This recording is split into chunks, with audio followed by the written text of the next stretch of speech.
Saudara dan saudari yang dikasihi Tuhan, rasa bangga, pride, itu adalah sesuatu yang perlu sebagai bagian dari kepercayaan diri tanpa membuat kita menjadi sombong. Jadi bangga itu baik. Kita harus bangga dengan diri kita sendiri, kita harus bangga dengan rukun kita, wilayah kita, paroki kita. Kita harus bangga bahkan juga dengan instansi perusahaan di mana kita bekerja dan sebagainya. Begitu juga sebagai orang Katolik kita harus bangga menjadi orang Katolik. Sekali lagi tanpa jatuh dalam kesombongan.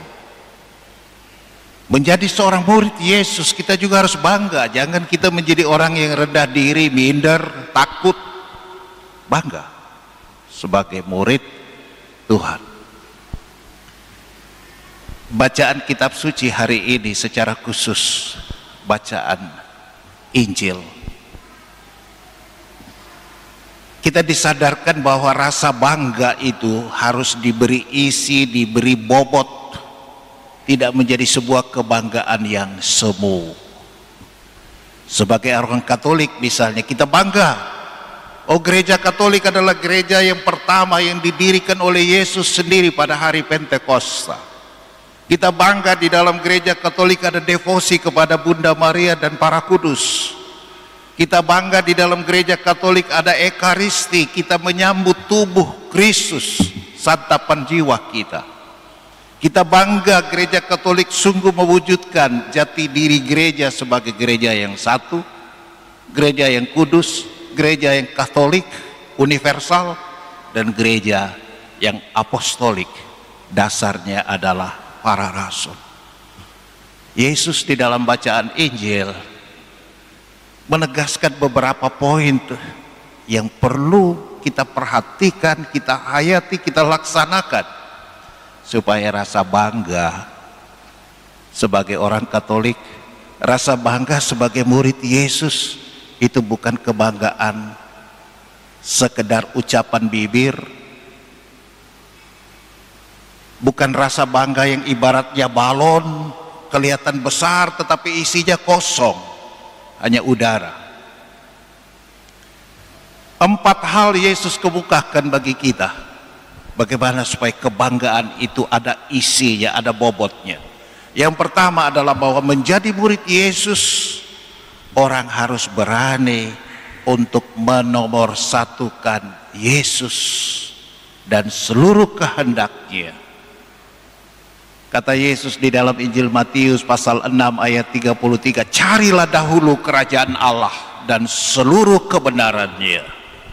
Kerajaan Allah itu Allah yang meraja dengan segala perintah dan kehendaknya yang kerap kali di luar jangkauan kemampuan kita manusia untuk memahaminya. Itulah yang dikatakan di dalam bacaan yang pertama. Dan Yesus mengatakan, kalau itu terjadi, orang hidup di dalam semangat mencari dan melaksanakan Allah dan kerajaannya, maka semua yang lain akan ditambahkan kepadamu. Dan dalam rangka menomorsatukan Yesus itulah kita dengar ada ungkapan, statement dari Yesus yang mungkin rasanya tidak masuk akal. Yesus katakan pada awal tadi, barang siapa yang mau mengikuti aku, ia harus membenci bapaknya, ibunya, istrinya, anaknya, saudaranya laki-laki dan perempuan, bahkan nyawanya sendiri. Jangan tafsirkan secara harafiah. Karena kalau ditafsirkan harafiah, setelah kita pulang dari gereja kita berkelahi. Kita mulai saling melontarkan amarah dan kebencian. Karena katanya Yesus mengatakan demikian. Bukan, saudara-saudara. Yang mau Yesus katakan dengan cara tutur orang Ibrani pada zamannya, di mana tidak ada komparasi. Komparasi itu perbandingan. Dalam bahasa Indonesia jelas ada kata lebih dan paling. Ada teman yang baik, ada teman yang lain lagi lebih baik, ada teman yang lain yang paling baik. Nah, itu komparasi. Bahasa Ibrani tidak mengenal itu. Sehingga untuk mengatakan kamu harus lebih mencintai Tuhan daripada orang tuamu, akan dikatakan kamu harus mencintai Tuhan dan membenci orang tuamu. Ini hanya soal cara tutur, cara berbahasa yang harus kita mengerti menurut konteksnya, karena kalau tidak lalu artinya menjadi lain sekali. Orang Toraja kalau datang bertamu, dia mengetuk pintu, apa yang dia katakan? Manasu mereka. Apakah karena orang itu lapar? Apakah karena dia mau minta makan?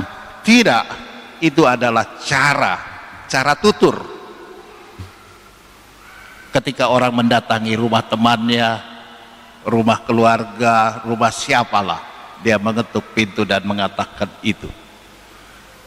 Begitulah juga orang Ibrani, orang Yahudi, ya, pada zaman Yesus, untuk mengatakan kamu harus lebih mencintai Tuhan daripada orang tuamu, bapamu, ibumu, saudaramu. Dia katakan, cintailah Tuhan dan bencilah saudara dan saudari. Yesus mau mengatakan bahwa ketika kita memilih Dia, mengimani Dia sebagai jalan kebenaran dan hidup, konsekuensi dari pilihan itu adalah Jesus is number one. Yesus nomor satu.